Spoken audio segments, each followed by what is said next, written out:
This is the Fifth Estate, a conversation between young African scholars from the Fort Hall School of Government in Nairobi, Kenya, and Professor Mutahi Nguni. In Africa, power is not given, it is taken. And this is what Shaka Zulu did. Shaka was the illegitimate son of the king of Zululand. When the king died in 1816, Shaka and his mother Nandi were expelled from the Zulu kingdom, and his half-brother, Sigujuna, became king. While in exile, Shaka plotted his return. He wanted it to happen quickly, quietly, and completely. He knew that half measures create martyrs, but finality creates silence. And with this in mind, Shaka Zulu went for his half-brother Sigujuna. He eliminated him with speed and finality, then became king. Lesson: power was not given to Shaka Zulu. He took it. Now, William Ruto did not slaughter a goat for Mzee Moi to become the Kalenjin leader. He went to Mzee Moi and told him, "I want this thing." Mzee Moi told him, "Go to hell." But the following day, Ruto went back and took the Kalenjin Nation by force. Then he moved to the GEMA Nation. Very daring. He told Uhuru, "I want this thing." Uhuru told him, "Go sit on a pin." But in 2022, Ruto took over the GEMA Nation by fire and by force. Next invasion. Ruto went to Raila and told him, "Baba man, I want this thing. I need the intellectual quotient of the Luo Nation for nation building, and I need their passion for politics to oil the wheels of nationhood." But Raila did not tell him to go to hell the way Moi did with the Kalenjin Nation. And he did not tell him to go sit on a pin the way Uhuru did with the GEMA Nation. Raila was a clever nut. He told Ruto, "We can talk." And talk, they talked. It is still unimaginable that the Luo Nation is now behind Ruto.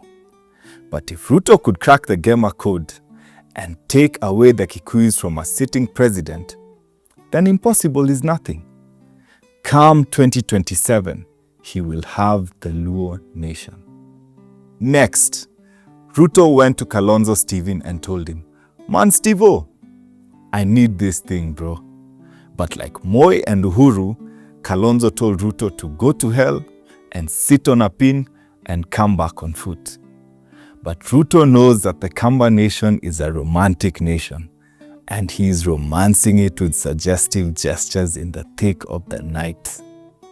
If history is faithful to science, Ruto will take the Kamba Nation from Kalonzo by fire, by force. As Shaka Zulu taught us, power is not given, it is taken. And the problem with Kalonzo is this: he is not particularly clever. He wants the united opposition to give him the presidency. He feels historically entitled. He is not capable of taking the presidency by fire or force. Zero. And that is why God created a political irritant called Wamonyoro. This man was given to us as a gift by God because of his nuisance value. Love him or hate him, some of his points land home squarely, especially when he's not telling political lies. He called Kalonzo for an interview in the court of public opinion, then challenged Kalonzo to declare his value proposition. How many voters does Kalonzo have? Maybe 2.1 million? If Rigi has 7 million Kikuyu votes, why should Kikuyus give Kalonzo the presidency? This question is irritating and has a high nuisance value. But is it logical? We must interpret what Gachagua was saying. This man thinks in Kikuyu, but runs his mouth in English. What he was saying is simple.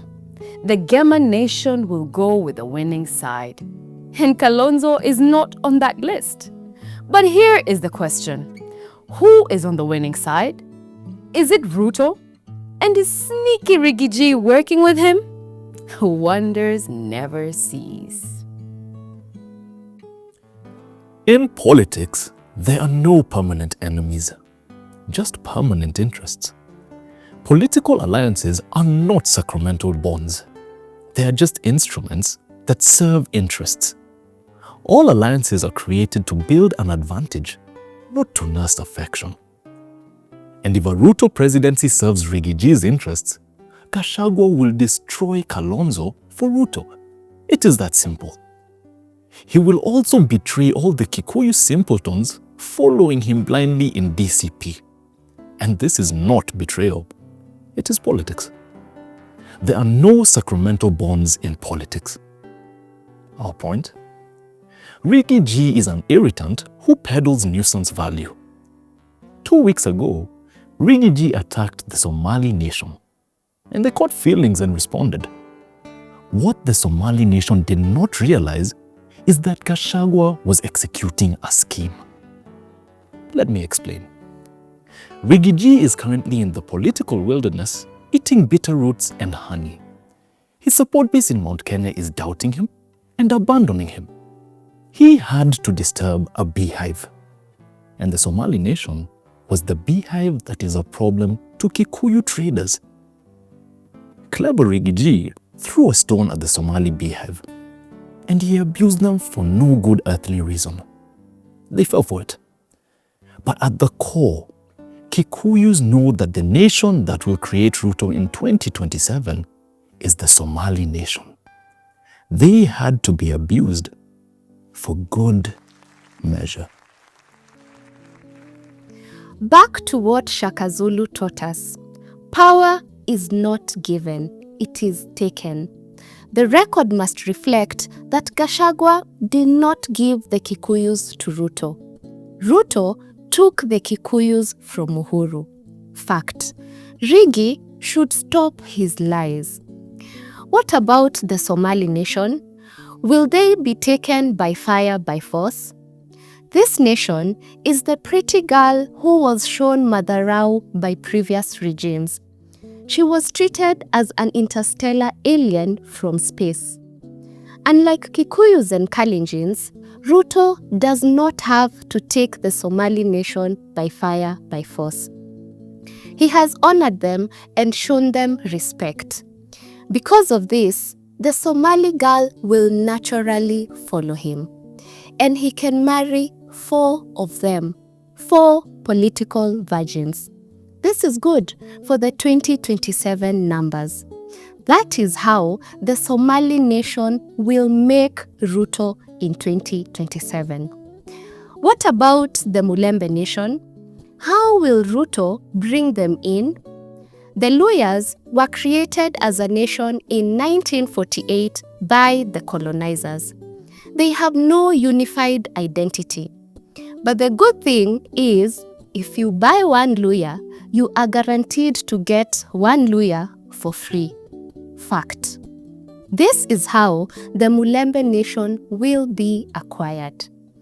Our point: if power is not given but is taken, how will opposition take the presidency from Ruto? 0. They should just give up.